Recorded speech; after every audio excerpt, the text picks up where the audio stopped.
Did you know that it costs up to 5 times more to find a new buyer than to keep an old one? So if you're only spending money on new ads and forgetting about your past buyers, you're leaving a ton of money on the table. So in this video, I will show you the exact customer win-back flow you need to turn one-time buyers into repeat fans, giving you results just like this. And my name is Emil, and I've helped over 120 e-commerce stores recover thousands of dollars in lost sales using simple email systems. So listen to this video closely and don't let your old customers buy from your competitors. So let's get straight into the video. So before we dive into the exact customer win-back structure, let's first discuss why this matters even more than ever. Because acquiring new customers keeps getting more expensive. We all notice that as an ecom founder. So ad costs on Meta, on Google, on TikTok, they climbed steadily, and for most ecom brands,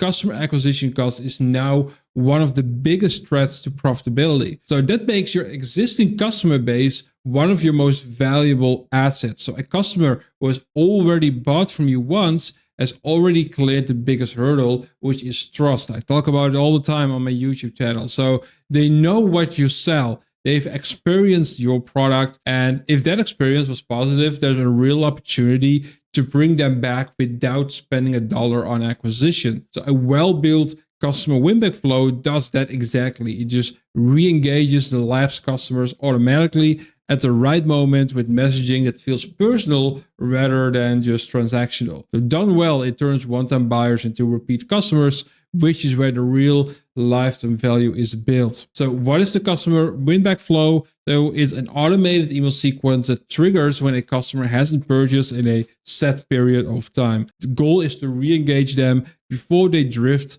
so far away that bringing them back becomes nearly impossible because there's only a small window of opportunity to bring them back. So the flow typically starts with a soft brand-led reconnection and gradually increases urgency, ending with a strong incentive for customers who still haven't come back. So, but the most important decision in the entire flow, the one that most brands get completely wrong, is timing, and this is essential. Which brings us to the most important section of this video. So the timing problem that most ecom brands get wrong all the time. So the default recommendation that you'll almost see everywhere on YouTube or on social media is to trigger your customer win-back flow at 90 days after the last purchase. And for some brands, that does make sense, but for many others, it's just far too late. And here's why this matters. So every ecom brand, they have their own natural repurchase cycle. So for a brand selling premium supplements taken daily, the average time between orders might be 25 to 30 days. But for a fashion brand, it might be 45 to 60 days. For a luxury home goods brand, it could generally be 6 months or more. So if your average customer reorders every 30 days and you don't trigger your win-back flow until day 90, you already missed the window by 2 full purchase cycles. And this is something that I see go wrong all the time. So that customer didn't just go quiet, they probably went somewhere else because you were way too late with your customer win-back flow. So how to find your actual repurchase cycle. So before you set your win-back timing, you have to look at your data. It's as simple as that. So we use a tool called Hyro Analytics for this, which makes it straightforward to see the actual average time between the first and second purchase across the customer base. And you can also pull this from Klaviyo or your Shopify Analytics with a little bit of digging. But again, we use a tool called Hyro Analytics. And with this tool, we can see exactly what the time between orders is. Like for this brand, it's 48 days, and we can see like percentage-wise when people are reordering. So the majority of the people are reordering within the first 30 days. Then there's still a group in the between day 30 to 60, and then you can see it go down between day 60 and 90, and then a little spike up between day 90 and day 180, and then almost goes to zero afterwards. So that means we have to focus for this brand on the first 40 to 50 days. So this is something that we can see exactly with a tool like Hyro Analytics. So whatever the number is, like in this case, it's 48 days, but take that as your baseline. So your win-back flow should trigger shortly after a customer exceeds that window without purchasing again. So if your average repurchase cycle is 35 days, triggering at day 45 or 50 makes far more sense than waiting until day 90 like we see all the time with Winback flows. So really important, set your timing based on your actual data, not just on a generic industry default or something that you see in a YouTube video. Hold up, before we go to the next point, I just wanted to mention I have a free email marketing course on my website that breaks down these exact systems in more detail. It's completely free and it cuts out all the fluff. So if you want to access it, check out the link in the description below. Now let's continue. So 3 critical things to check before we're gonna actually build the customer winback flow. So before you set up a single email in this flow, you have to check out these 3 things. Skipping this step is how brands end up creating a poor experience without realizing it. So first, check your post-purchase timing, really important. Your post-purchase flow and your winback flow are 2 separate things in Klaviyo. But to your customer, they're just emails from your brand. They don't see that difference. So they don't see flow names. They don't know one email came from an automation triggered by the purchase and another from a different sequence entirely. They just see your name in the inbox. So that means if your post-purchase flow runs for 40 days and your winback flows triggers at day 40, those 2 flows could be sending emails to the same person on the same day or within days of each other. And from your side of Klaviyo, everything looks fine, but from their inbox point of view, it looks like you're flooding them with emails. So map out exactly when each email in your post-purchase flow goes out, and your winback flow should not start until the post-purchase flow has clearly ended, with a reasonable gap between the last post-purchase email and the first customer winback email. Really important. Second thing is remember that they're also receiving your campaigns. So this is something almost no guide or video on winback flows mentions, but it is critical to be aware of. If you're running your email marketing properly, you should be sending campaigns 3 to 4 times a week to your engaged email subscribers. So the customers entering your customer winback flow are likely still on your active list, which means they're receiving those campaigns at the same time that they're moving through the winback sequence. So that means on any given week, a customer in your winback flow could be receiving 2 to 3 campaigns plus a winback email. And that just adds up fast. So if your winback flow is aggressive with its timing, you risk overloading people who are already hearing from you regularly through your campaigns. So they are receiving campaigns and this flow at the same time. So take your campaign frequency into account when you space out the emails in your winback flow. Really important to be aware of. The emails should feel like a natural part of their experience with your brand, not just a sudden pile up of on top of everything that you're already receiving. Again, for your customer, there's no difference between flows and campaigns or between different flows. They just see your name in the inbox. And then the third thing is to check the timing against your average order value and the product type. So what I mean with this is that a customer who spends $200 on a single product needs a different re-engagement approach than someone who bought a $30 consumable. So higher ticket items have longer natural repurchase cycles, and pushing urgency too early can feel out of place. So you have to match the tone and the timing of your winback flow to what you actually sell. So that's what I see go wrong all the time. People watch a YouTube tutorial like these on custom winback flows and they literally copy the exact same strategy for their brand, even when it's not applicable to their niche and product type. So with that being said, let me show you how to set up this flow inside Klaviyo. So we're in our Klaviyo demo account, and what we're going to do in the left menu, first of all, we're going to flows, and then you're on this page, and then in the top right corner, you can hit create flow. And what you see already is start with the essentials, and then you can already see a customer winback flow over here. So this is Klaviyo's default template. So we're just going to take this one as a base to work with. We're going to call this customer winback demo. What you'll see, the trigger is placed order. So if you're using Shopify, this is all good. And then we're going to hit use template. So this is Klaviyo's default template.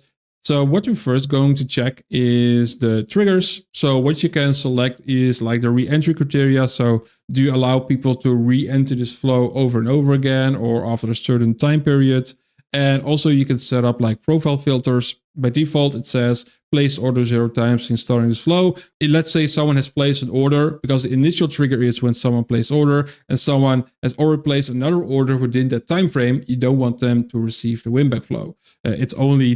We only want to send this flow to people who haven't bought from you in the last X days. So this is all good. Then the actual flow, Klaviyo recommends waiting 75 days. Again, this date really depends on your actual repurchase period. So I'm not going to touch this right now, but again, keep in mind, this depends on your repurchase behavior of your brand's customers. Then by default, Klaviyo takes 2 emails, and we're going to add a third one. We're going to go into like the exact structure in a sec, but this default structure is already good to have like a base with. Do keep in mind in the actual email to turn off smart sending and to turn on UTM tracking. UTM tracking is for your Google Analytics and stuff like that, so it can track like the attribution. Smart sending, you want to turn this off, because I always want to make sure that people receive my flow emails. If you have smart sending turned on, it will skip sending this particular email to anyone who received an email within the last 16 hours. And you can also adjust this time frame, so you can make it the last 2 hours if you want, and then turn on smart sending. But I just like to turn off smart sending for all my flows, so also for this customer winback flow. So that's something to be aware of. But basically with this default Klaviyo structure, we're already in a good spot. Now I will show you the structure that we recommend. So the full customer winback flow structure. So again, the flow trigger, that's what I just showed you. So place order X days ago. So check your analytics again. Flow filters, that's what I just mentioned. The flow itself is just going to be a 3-part sequence. I know you might wonder, okay, shouldn't this be like a 6, 7, 8-part sequence?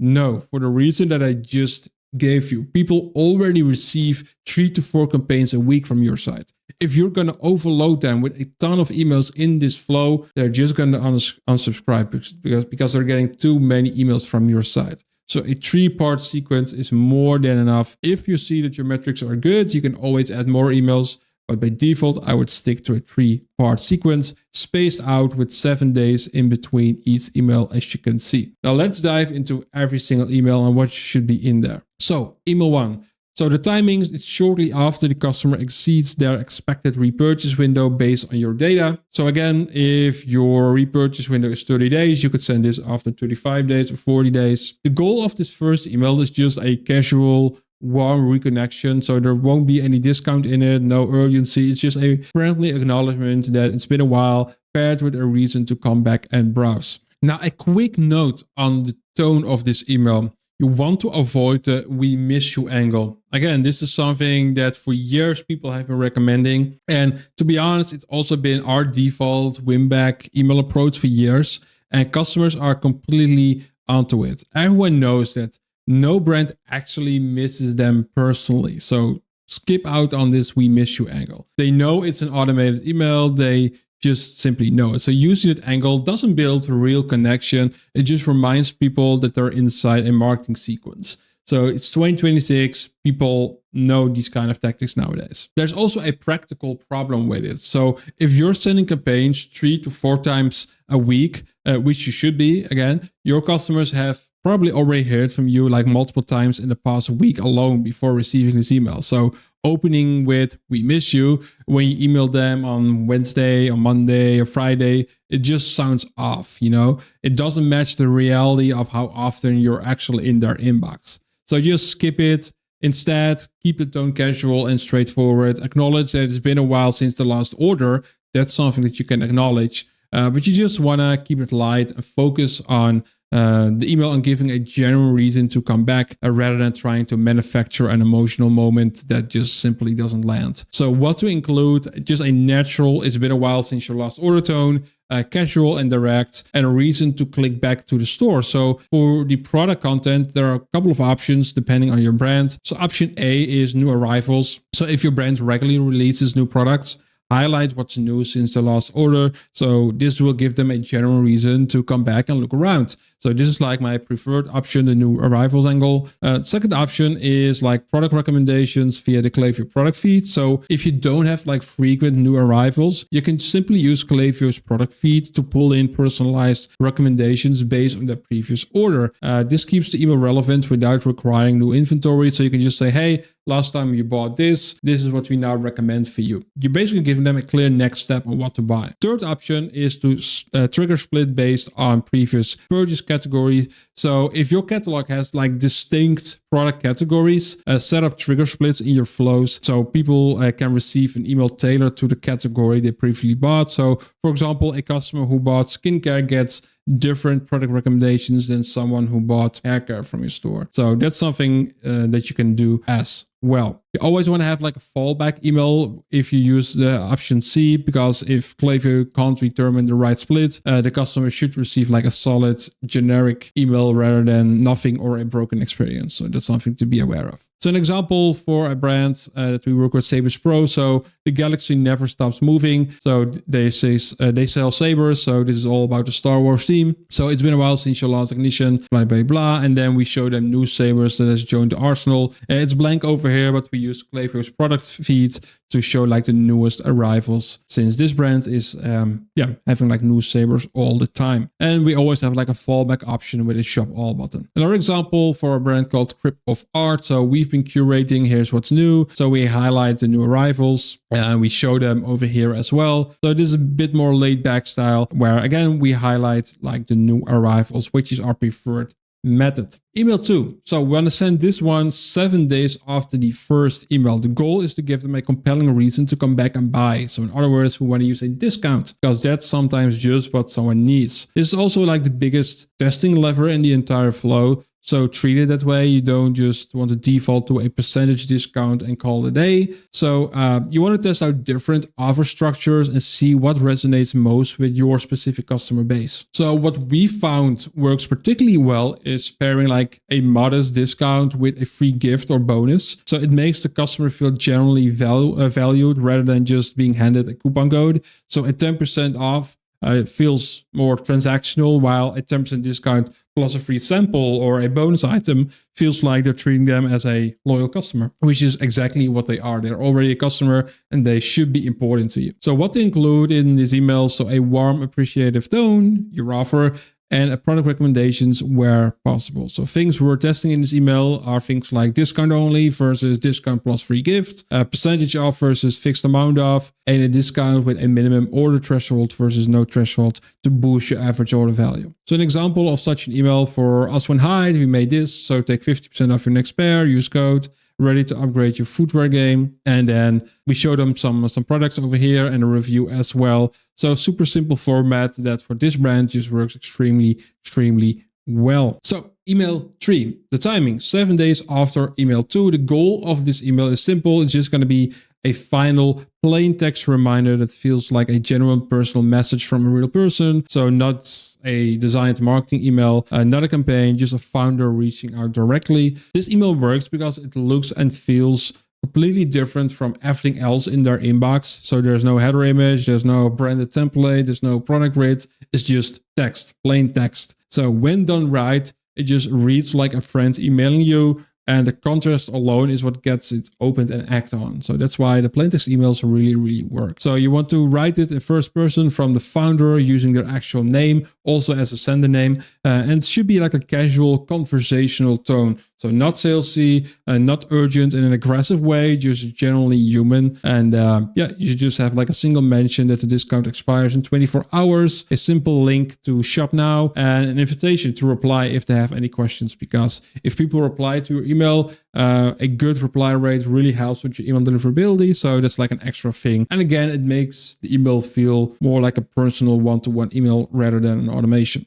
which is what we want. And yeah, that's the 3-part sequence for this customer winback flow. Even if you know how to set up a winback flow, you still need to make sure the rest of your email marketing is strong enough to keep your business growing. So if you want my team to build and run the best email systems for your brand so you can scale to 8 figures and beyond, check out the link below and book a free call with me today. And right after that, check out this video where I explain how to build a whole welcome series flow from scratch. And after watching this video, you will know exactly how to turn your new website visitors into happy first-time customers. So I see you over there.